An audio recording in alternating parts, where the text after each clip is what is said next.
13h, 14h. Europe 1, 13h. 13h48 sur Europe 1, vous écoutez Céline Giroux. Pour décrypter l'actualité, Céline, avec vous aujourd'hui, vos deux chroniqueurs politiques, Olivier d'Artigol et Jean-Claude Dacier. Et je vous parle maintenant de Bruno Retailleau qui occupe l'espace médiatique, le terrain, au QTF, AME, État de droit. Il est partout et il connaît une popularité grandissante. Selon le classement des personnalités du baromètre Elab pour les Échos, le ministre de l'Intérieur capterait 21% d'opinion positive, seule personnalité politique connaissant une forte hausse. Alors c'est qui le patron ? Eh bien écoutez Emmanuel Bompard.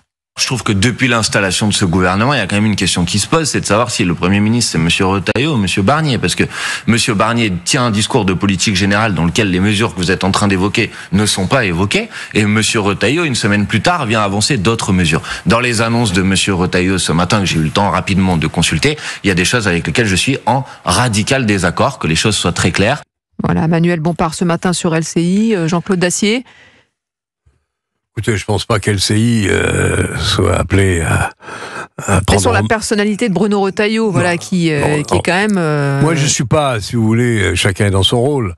Je pense que Retailleau, il est en charge de ce qui préoccupe, et de très loin, le plus les Français, à savoir le problème de l'immigration et son cortège d'inconvénients. Tout n'est pas toujours solidairement lié, mais néanmoins, l'immigration a évidemment quelque chose à voir et à faire avec la sécurité et bien d'autres problèmes. Donc, Retailleau, il s'est beaucoup avancé. Il a beaucoup parlé, j'imagine qu'il l'a fait avec l'assentiment du Premier ministre, même s'il a pu sur l'état de droit déraper très légèrement, et encore, je pense que le procès qu'on lui a fait n'est pas sérieux. Il veut faire preuve de fermeté sur les questions qui touchent à l'immigration, notamment, et à la sécurité des Français. Évidemment, il veut supprimer la circulaire Valls et essayer de faire preuve de fermeté, en déclarant en effet inacceptable sur le territoire français des gens qui passent les frontières et qui s'installent. Chaque année, depuis 2012. Mais ça ne va pas suffire, ça ne suffira pas, et bien évidemment, ce qui fera son succès ou un échec qu'il aura du mal politiquement à assumer, c'est le QTF, c'est les EQTF, c'est-à-dire la capacité qu'il aura à convaincre, notamment les pays du Maghreb, mais pas seulement, à rependre davantage que 5, 6 ou 7% les EQTF que nous déclarons inacceptables sur le territoire français. Maintenant que Barnier le laisse un peu s'exposer et le laisse faire, ça me paraît parfaitement politiquement acceptable. Très intéressant de voir la manière dont les choses vont se passer, parce qu'en effet, c'est quasiment un vice-premier ministre. Il a pris, lui seul, la lumière depuis que ce nouveau gouvernement a été constitué. Personne d'autre que lui n'a pris la lumière. Le ministre du budget, mais pas dans de bonnes... de l'économie, mais pas dans de bonnes conditions pour se faire taper sur les doigts.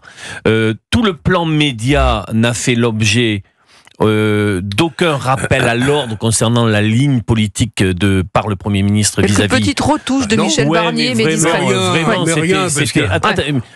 alors que ce qui est vrai, c'est que nous ne trouvons pas trace de ce que dit le ministre de l'Intérieur ce matin dans Le Parisien, dans la déclaration de politique générale prononcée par le Premier ministre. C'est quand même un sujet.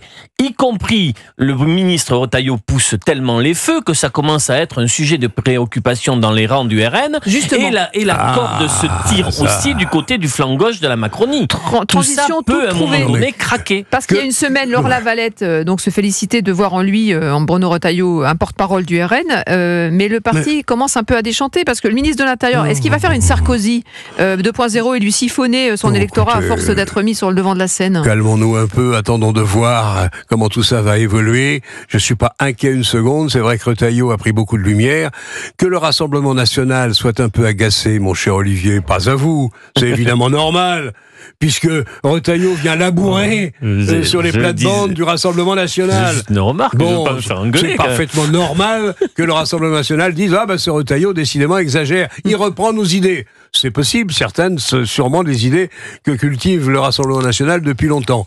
Mais je ne suis pas du tout inquiet sur le fait qu'il ait le feu vert du Premier ministre. Le Premier ministre, il a d'autres choses à faire, et notamment c'était le budget, on en parlait il y a une seconde. C'est le ministère du Verbe pour l'instant. Pour l'instant, oui. Beauvau permet justement à celui qui arrive d'imprimer d'imprimer sur des questions qui, en effet, avec celle du pouvoir d'achat, sont en tête des préoccupations du plus grand nombre. Mais il faudra voir la traduction dans les faits, notamment sur le dossier des OQTF, dont on sait qu'il ne suffit pas de propos péremptoires et très forts. Il faut aussi la concrétisation. Mais là, il a pour l'air de l'instant, tout le monde s'est cassé Tout le monde s'est cassé. Un peu de temps, mon cher Olivier. Oui. Ah bon. C'est possible, mais pour l'instant, tout le monde s'est cassé le nez sur cette affaire. Il a l'air de vouloir aller au bout quand même de cette proposition. Il va falloir durcir le dialogue, en effet, avec le Maroc, ça va s'arranger. Ah oui. Il ne vous a pas échappé que les relations s'étaient arrangées. Avec l'Algérie, on en est loin, c'est même l'opposé. La Tunisie, je n'y vois pas clair. Je ne sais pas trop ce qui s'y passe et dans quel état sont nos relations.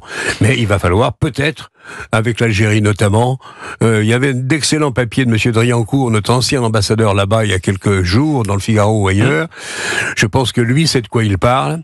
Je pense que l'Algérie, qui bénéficie d'un contingent particulier, spécial, un statut particulier. Alors je sais qu'on leur achète du gaz. Je sais même que Mitterrand avait négocié un tarif qui était relativement avantageux. Néanmoins, entre le tarif du gaz et la situation de sécurité qui nous est faite aujourd'hui, je dis pas que les Algériens sont responsables de tout, mais bon, ils sont responsables comme les autres d'un certain nombre d'incidents, qu'est-ce que je dis, d'incidents, de situations qui sont inacceptables et inacceptées désormais par les Français. Vous savez, vous y trompez pas.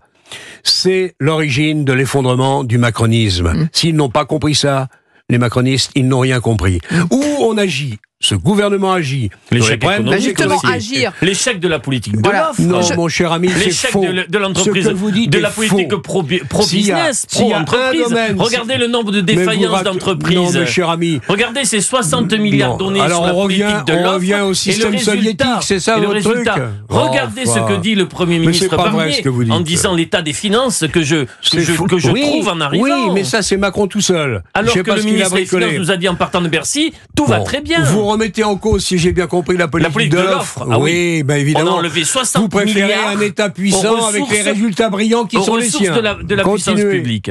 Vous ne changerez donc pas de belle politique. Vous ne changerez donc jamais, mon cher ami. C'est pas du bel ouvrage. Ah, comme je suis content de vous retrouver. Il ne changera jamais. Avec votre les échecs historiques, les échecs. Je ne changerai jamais, mais avec constance. Merci beaucoup. J'adore. Vous êtes enfants tous les deux.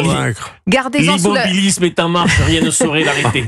Edgar Faure. Gardez-en sous la chaussette, les amis, parce que demain on y retourne, évidemment. Je suis content de le retrouver. Il me met en forme.